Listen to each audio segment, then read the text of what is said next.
Asalaamu calaykum dhamaantiin saaxiibayaal maanta muuqaalkeena waxaan kaga hadli doonaa beri oo khamiisa maxaa giimka ka cusub waxaad ka ogaan lahayd beri oo khamiisa waxyaabaha giimka ka cusub muuqaalkan ilaa dhamaadkiisa nala soco teeda kale hadduu page-kan kuu subscribe gareysnay inoo soo subscribe garee muuqaalkan like saar beri oo ah 16 bisha maxaa la soo wadaa special loginka maxaa laga qaadan doonaa players of the week la keeni doono waxyaabaha giimka ka cusub nooc walba ay ahaato ninkii Fabregas oo la qaadan doono free chance 7 days 7 epics ah oo la qaadan doono ninkii Danielson oo free ah waxyaabo badan oo giimka beri ka cusub ayaa jira muuqaalkan si deganaan u daawo oo haysna dhaafin teeda kale ilaa iyo 27 bisha tobnaad waxaa la bixin doonaa free chance marka hal chance ayaa laga siin doonaa epigiskii showtime ka la soo dhigo free manager double booster ah Fabregas ayaa beri oo khamiisa aad qaadan doonta haddii aad dhowr match ciyaarto halka garamaanta garanka cusubna waa kole waa la bixiyay filaya ninkii Fabregasna 16 bisha ayaa la qaadan doonaa oo beri ah haddii aad dhowr match ciyaarto marka waa la bixin doonaa championkii iyo player of the week horena waa la qaadi doonaa ninkii Ayis Udo waxaa jiray Japanka ayaa la soo wadaa player of the week kala duwan ninkii Cristiano Ronaldo oo xalay toole wacdareeyay ayaa la soo wadaa player of the week horta naqdiyaasha ayaa loogu talagalay ragga tiriga ka shaqeystana epigiska la soo wado iyo baagaga cusub ee la soo wado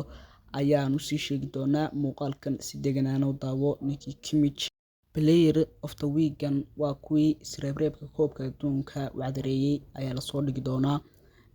teeda kale baagis kala soo wado baagis baa la soo wadaa ay football soo shaacisay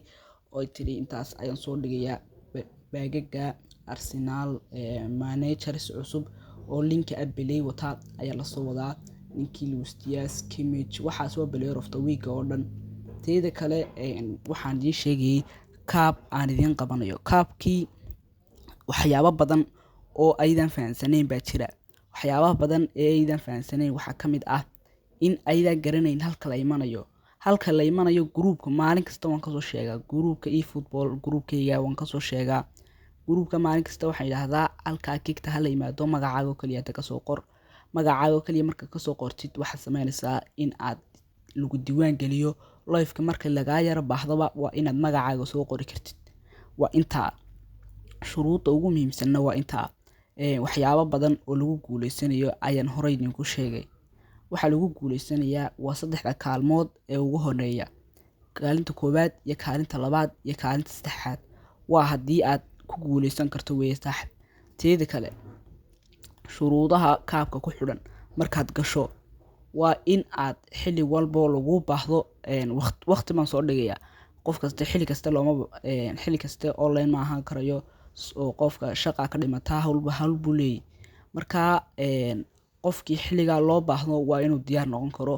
xilliga la ciyaarayo geemka aan u badinayo waa 8 habeenimo marka salaada lagu soo baxo ayaan filayaa teeda kale ama casarka ama duhurka khadka iska adag habeenkii ayaan u dhiginaa teeda kale kaabka waxyaabaha lagu guuleysanayaan idin sheego waxay kaalinta koobaad iyo kaalinta labaad iyo kaalinta saddexaad soo maadhan kaalinta koobaad waxay ku guuleysanaysaa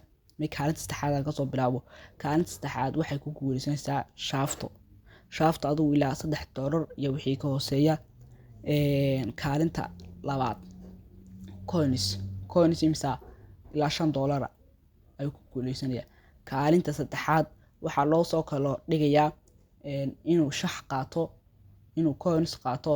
inuu lacag caadi qaato saddexdaba midku doonayo ayuu qaadanayaa waa haddii aad aad diyaar tahay oo halka iman karto oo dee lagu baahdo marka imsa hadaba kaabka lagu galaya ugu yaraan 50 qof ugu badnaana 100 qof hadaba waa intaa aan idin sheegay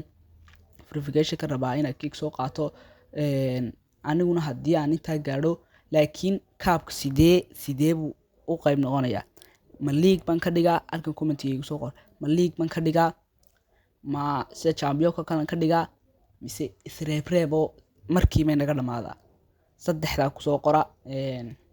haddaba ibigiska iyo managerska lasoo wado muuqaalkan ayaad daawanaysaa ninkii Ruben Farbesi oo bullet header plus phenomenal finishing wata. ibigiskan waxaa lasoo wadaa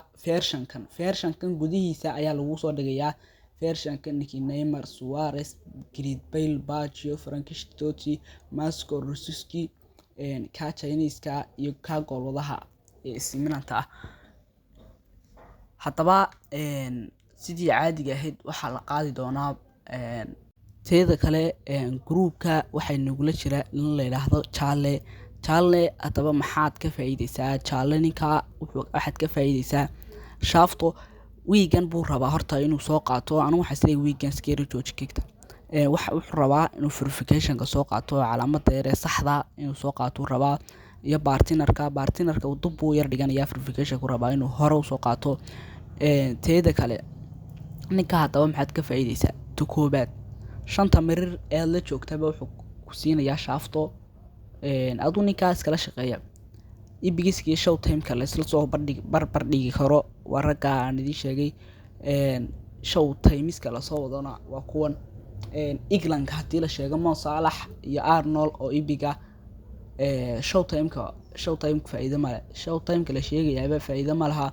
oo iyo ka noqon karaa ibigiska ka fiican. ninkii Arnenka iyo Hirdo Sotovic waxa magac adag leh.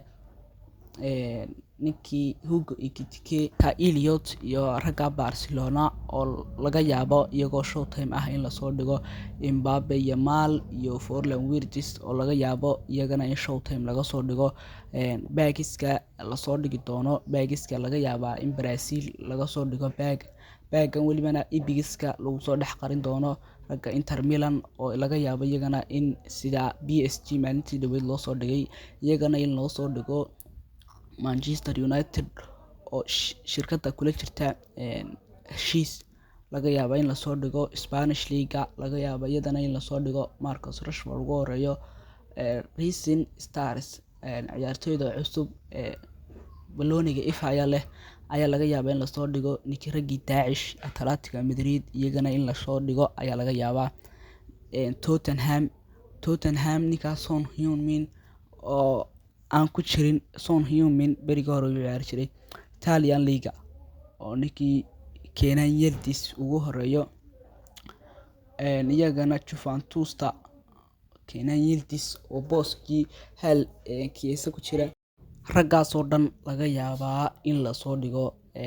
raggan lama hubo in la soo dhigo lama hubo wali shirkadu caadi ma soo shaacin laakiin waxay tiri ragga ayaa la soo wadaa. haddaba haddii aad ku cusubtay page-kan inoo soo subscribe garee. teeda kale ha naga ilaawin in aad page-kan maalin kasta nagala socotaan. waxyaabaha khamiista ka cusub iyo waxyaabaha isniinta ka cusub ayaan soo dhigi doonaa. haddii aynu 4 kun oo wajaaro gaarnana muuqaalo badan oo challenge ah ayaan soo dhigi doonaa.